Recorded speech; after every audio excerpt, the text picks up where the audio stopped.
Hey there, pirates! Welcome aboard the Anime No Mi channel. Mihawk is the greatest swordsman alive, the most powerful and technically skilled, but he is not the greatest swordsman in history. There is a swordsman even stronger than him, one who will meet Zoro and possibly pass on his techniques to him, and today you will learn all about it. I hope for your support to help our crew win, and to do so, you just need to click the thumbs up button, leave a like, and subscribe to the channel. By doing this, you will win an incredible devil fruit, so just comment which fruit you want. Guys, it's still possible to argue that Mihawk, despite being the most renowned swordsman of his era, might not be the most powerful in One Piece history. That title, it seems, belongs to Shimotsuki Ryuma, the legendary god of the blade. Ryuma was not just a skilled swordsman, he was a symbol of honor, protection, and invincibility in an era when Wano was known as the land of gold. His fame transcended generations, to the point where his name and legacy are still revered centuries after his time. Ryuma was a true pioneer among swordsmen. His legendary feat of defeating a flying dragon with his sword was such an incredible achievement that it solidified him as a national hero and a global legend. More than that, his swordsmanship surpassed common understanding. He could effortlessly cut through materials like copper, and his philosophy, rooted in protecting others and acting with justice, made him the ideal symbol of samurai virtue. Interestingly, Ryuma and Zoro share more than just the same sword for a brief period. Oda's revelation of Zoro's genealogy suggests that Zoro is a direct descendant of Ryuma, linking them in a way that transcends time. This blood connection might explain why Zoro was so well received in Wano, and more specifically by Gyukimaru, the guardian of Shusui. This detail is crucial because it shows that Zoro not only carries Ryuma's sword, but may also be a natural successor to his will and legacy. I believe Zoro's journey may lead him to explore his connection to Ryuma further, especially after the events in Wano. Zoro has already shown great respect for the legendary samurai, particularly after his battle in Thriller Bark, where he faced Ryuma's reanimated corpse. In that encounter, Zoro not only earned the Shusui sword, but also gained the recognition of Ryuma's spirit, a gesture that was more symbolic than physical. It was as if Ryuma, even in his zombie form, acknowledged Zoro's potential to carry his legacy forward. Based on this, it's possible that at some future point, Zoro could delve deeper into Ryuma's history and the fighting style he mastered. Ryuma was known for blending Kenjutsu and Batojutsu techniques, styles requiring extraordinary precision and speed.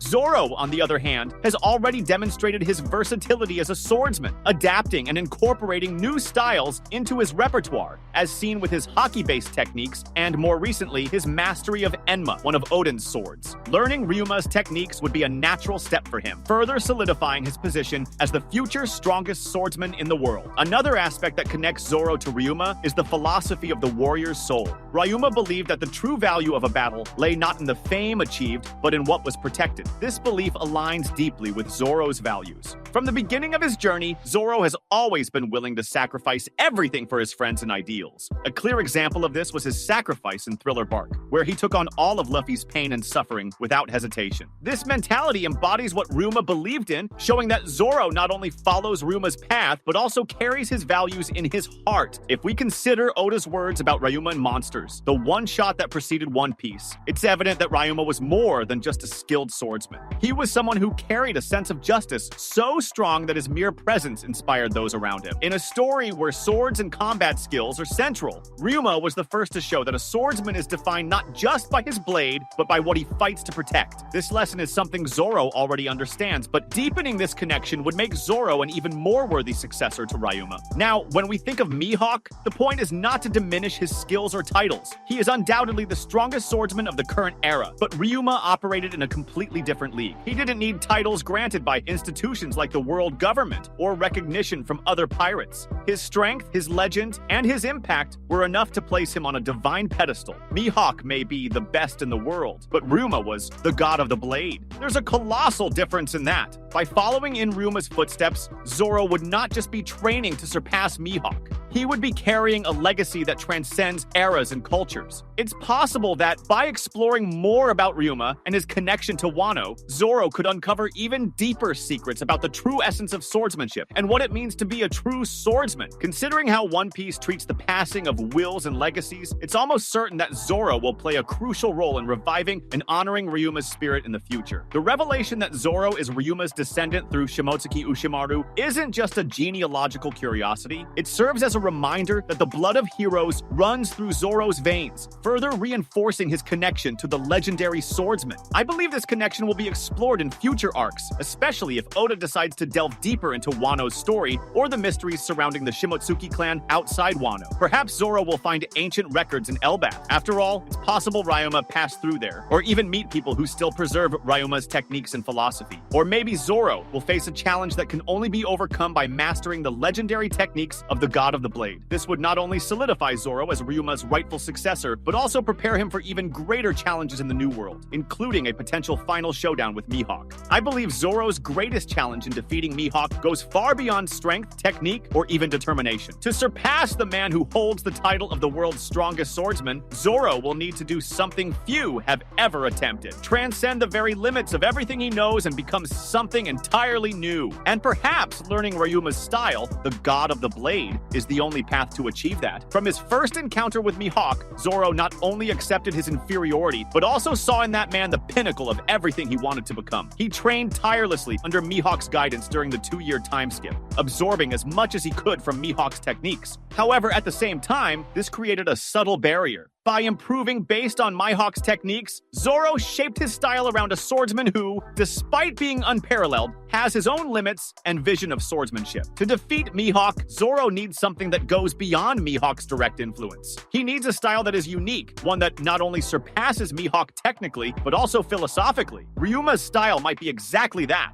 It's not just a set of movements or specific abilities. Ryuma's style was an extension of his warrior's soul, something that Zoro, as skilled as he is, has yet to fully master. During his journey, Zoro has shown a natural affinity for understanding the soul of swords, as evidenced by his use of Enma, but Ryuma went far beyond that. He believed that the sword and the swordsman were one, and his techniques were an expression of that belief. This is not something that can be learned through physical training alone. It's a spiritual connection, a complete fusion between the swordsman's will and his blade. Zoro has the potential to achieve this, but he hasn't reached that point yet. Mihawk's influence, while crucial to his growth, still partially ties him to a structure that isn't entirely his own. Ryuma, on the other hand, represents a swordsmanship style that transcends eras one, that focuses not on glory or titles, but on what the sword can protect. By learning this style, Zoro could break free from the limitations he has unconsciously imposed on himself by following Mihawk's footsteps. Furthermore, Ryuma's style encompasses elements beyond mere combat. It carries a philosophy that transforms battle into a manifestation of purpose and justice. Mihawk is a solitary swordsman, viewing combat as a way to measure strength and skill. Ryuma, however, saw battle as a means to protect and serve something greater than himself. This difference, though subtle, is fundamental. To defeat Mihawk, Zoro doesn't just need to be stronger. He needs a deeper reason to fight, one that transcends the simple pursuit of power. By learning Ryuma's style,